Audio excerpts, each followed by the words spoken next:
Have you ever wondered, wouldn't it be nice to have an expandable, tileable factory which can make you any item in the game? Fortunately, I have just the blueprint book for you, and this is the modular Make Everything factory which I made. So the idea of this factory is it can maintain a constant number of items in the network, which is ideal for supplying outpost building trains and so on. It automatically crafts the intermediates on demand. It also tries not to tie up resources, which would happen with a dumb system where if you just had the requester just constantly requesting a fixed number of items, it would hold on to those items forever. Those items are tied up forever. Which for most items isn't too bad, but if you start getting into expensive power armor items, it starts to tie up a lot of processing units, for example.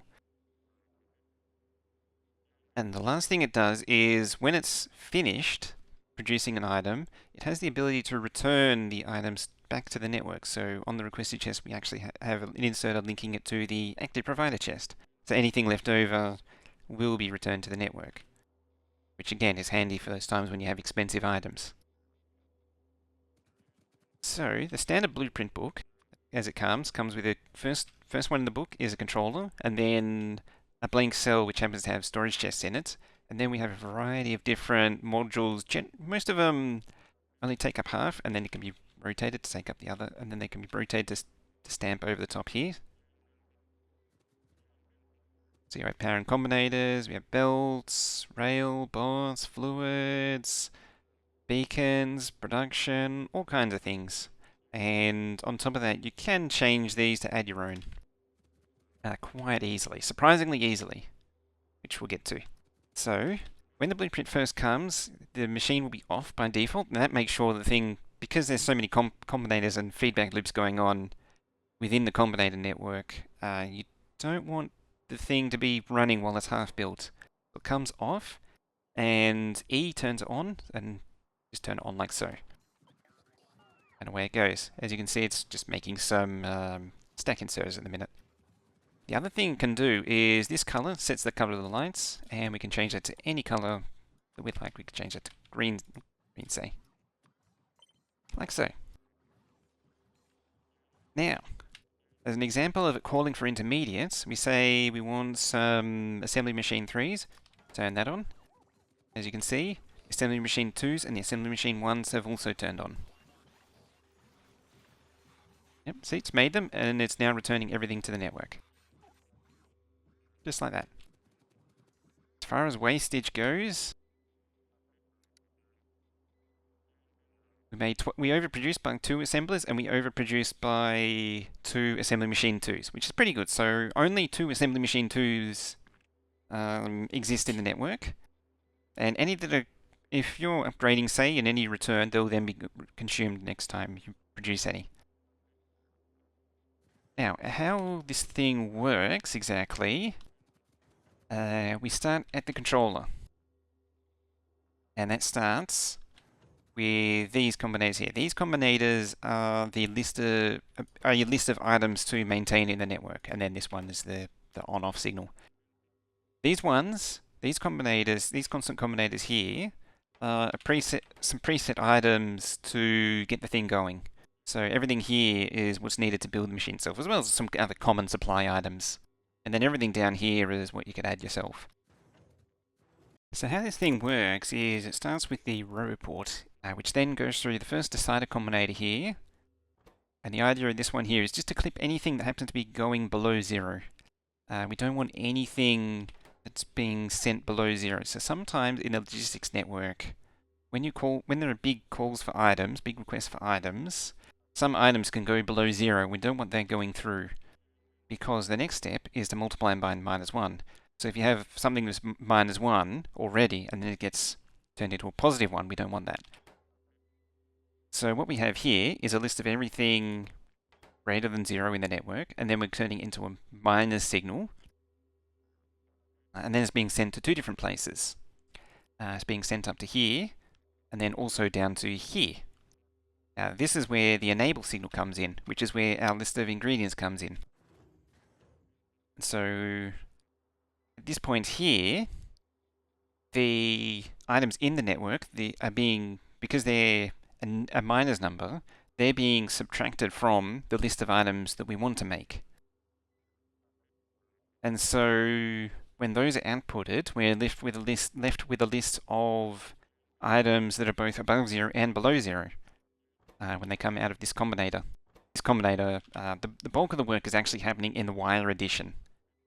So the red wire contains the negative numbers, the green wire contains the positive numbers. Those inside the input of the combinator, the arithmetic combinator, are being added together, and the result is then multiplied by E. And that's what does the enable. The result of that is output into another decider cable, which filters out everything that's below 0. And as we can see, the output signals, we're now left with a bunch of railway signals, some pumps and pipes, and radars. Now, after that, it goes into two more constant combinators. This one here says if each of these items are less than 101, it outputs the input of that signal. And in this case, they're all less than 101. And the other one is if they're greater than 100. Now, the purpose of this is to cap any signal, any request, to 100. So if I put in a request, say, of barrels, set that to 1,000. So now we're calling for 908 barrels. But 908 is greater than 101. So it's going through this combinator now. And it's now turning it into 1 because it's greater than 1,000. Anything greater than 1,000, turn it into 1. And then we multiply it by 100. So now it's being clipped to 100. And this is the final output. So here, as you can see, if it's below 0, just go straight to this red wire here. If it is greater than 100, it gets multiplied, turns into 1 and multiplied by 100, then sent out. And that gets put onto this red wire, and as we follow the red wire up, that then goes out onto the network. So our red wire that goes through the Make Everything is our request of items to make. So now we have the signal on the red wire, the signal of items to craft. We now need to look at what happens in the assembly machines. So we have 6 assembly machines here, and there are a bunch of combinators, constant combinators, requested chests and provider chests. But it's the same thing, copy and pasted 6 times over for the top and 6 times for the bottom for a 12 total. Now, to really see what's going on, we have an exploded view over here. So starting from the top, we have the red wire coming in down to here, and then it arrives at this arithmetic combinator here. And what this arithmetic combinator is doing is it's looking for the item that matches the assembly machine's recipe. So in this case, the assembly machine is set to make assembly machine 1s. So this combinator is set to assembly machine 1s. What this combinator does is it turns it from assembly machine 1 into a generic signal Z. And it then outputs it onto 2 wires here. So our Z signal goes down the green wire to our light, so when an item is being called for, it turns the light on. It then also gets the color from the red wire, which is on the main system, and that's how we're able to change the color of the light.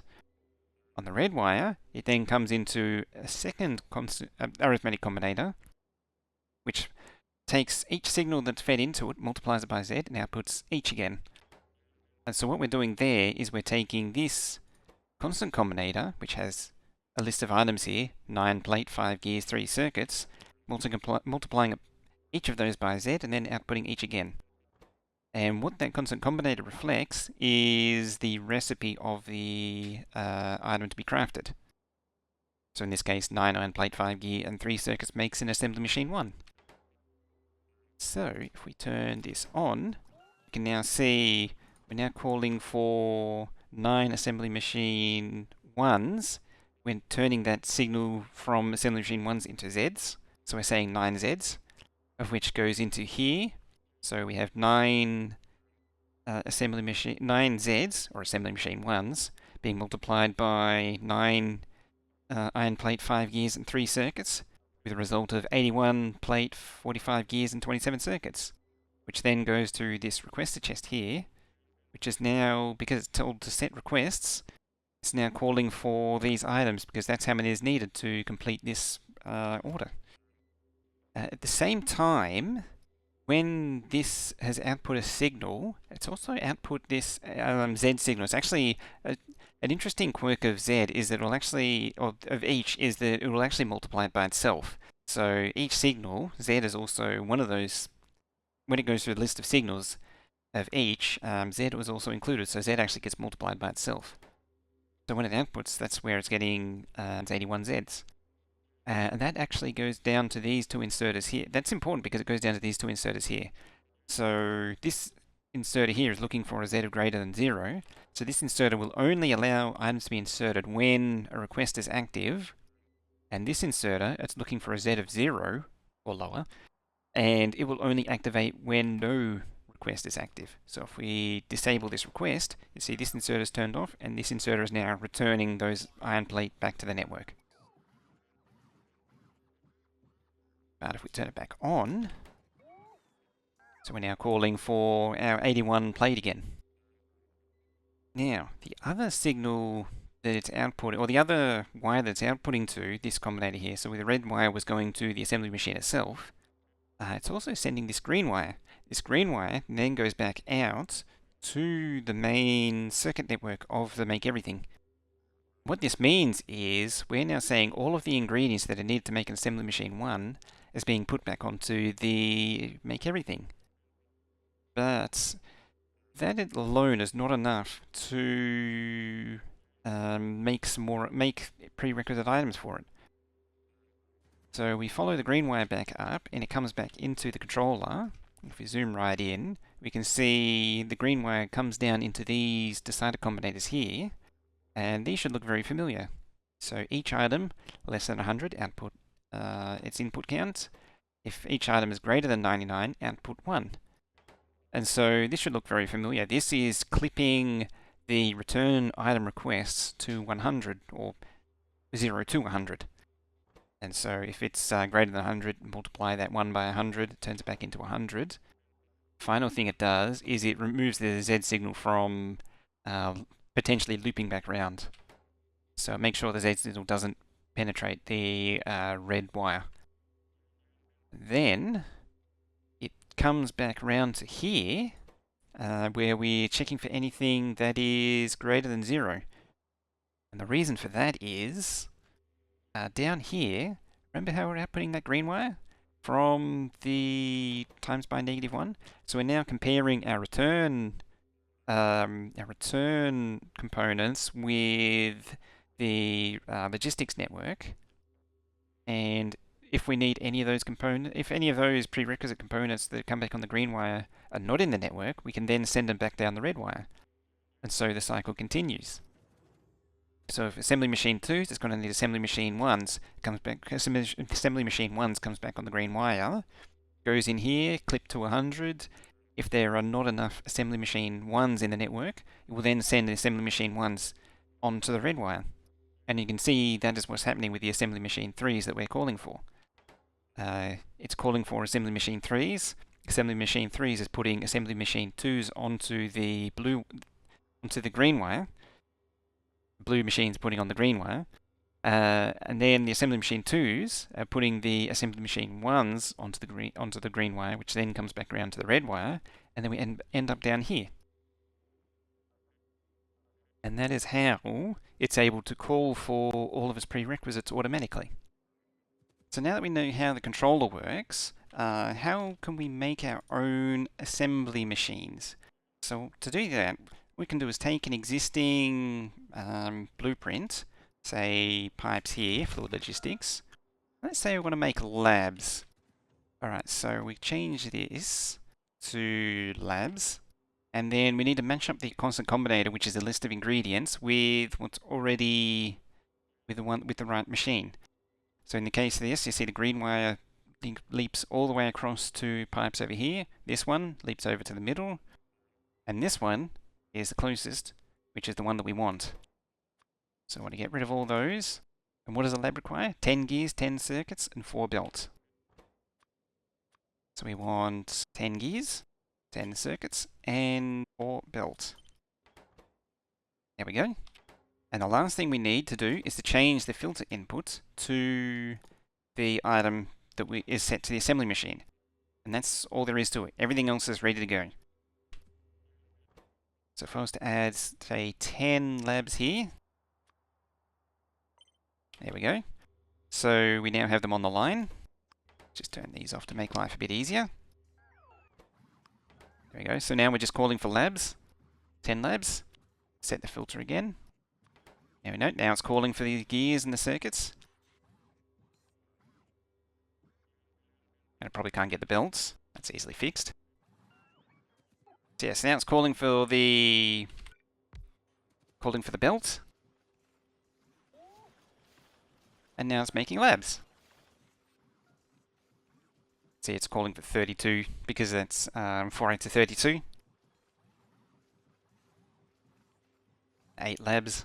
Now that the transport belts are satisfied, it's not making any more because there's now enough in the network. So even though it's calling for 32, there is actually 72 in the network, which is actually a minor limitation of this build. Anything that's slow or stalls can go a little haywire. One of the biggest limitations of this system is that anything with a long craft time the longer the craft time an item is, the more it overproduces. For anything that's up to a few seconds, I mean this is 2 seconds, these are 1 second, or 2 seconds, these are acceptable, but they do start to overproduce. Particularly any of the prerequisites. If you go into something, say modules, you're up to 15 seconds, they're going to start really overproducing. And then if you start making a speed module 3s or efficiency module 3s or productivity module 3s, as well as the 60-second craft time, you've got the 30 seconds and the 15-second craft time on top of that. So it's nearly a 2-minute craft time. If you have these in there as well, you tend to significantly overproduce on the level 1 and level 2 modules to make the level 3 modules. So anything with a really long craft time, I recommend... I either try and avoid it entirely. I actually had up to speed 3 modules and actually removed them for this reason. But there are a few special cases. And one of those is nuclear. Here, which most of these are normal. So, it's doing pipes, it's doing pumps there, steam turbines, that's all normal. But over here, where the reactors are, we're actually using, instead of an arithmetic combinator, we're actually using a decider combinator. So no matter what the call is for nuclear reactors, we're only ever going to make call for 1 at a time. And then on top of that, this thing needs 500 of each. Even though it's copper plates and steel plate and red circuits, these are all fairly dense items. They all have stack sizes in 100, 200. But you can easily swamp a chest with several requests. At least in a vanilla game. And even then, see, these are limited to 200. And so it'll still make nuclear reactor. The amount of resources that will get tied up. I mean, this poor inserter is going to spend most of its time trying to insert copper plate for a good while before it moves on to steel plate and then red circuits. So for anything which is really high demand, I've used a decider combinator instead. Some other examples of that include power armor. You can see most of these have decider combinators on them. Some exceptions are batteries and shields. Or apparently I have done it too, assuming that is actually... yeah, it is shields. Yeah, well these are all set to... because they're high volume, high demand items, these are all set to produce 1 at a time, rather than produce large quantities at a time. Especially, 200 processing units, especially early to mid game, that's a fair chunk of processing units. You don't want to go nuts with those. And you're not going to need, unless you're a massive multiplayer game, you're not going to need a lot of them. And so that pretty much covers everything with the Make Everything. Blueprints in the description, and have fun.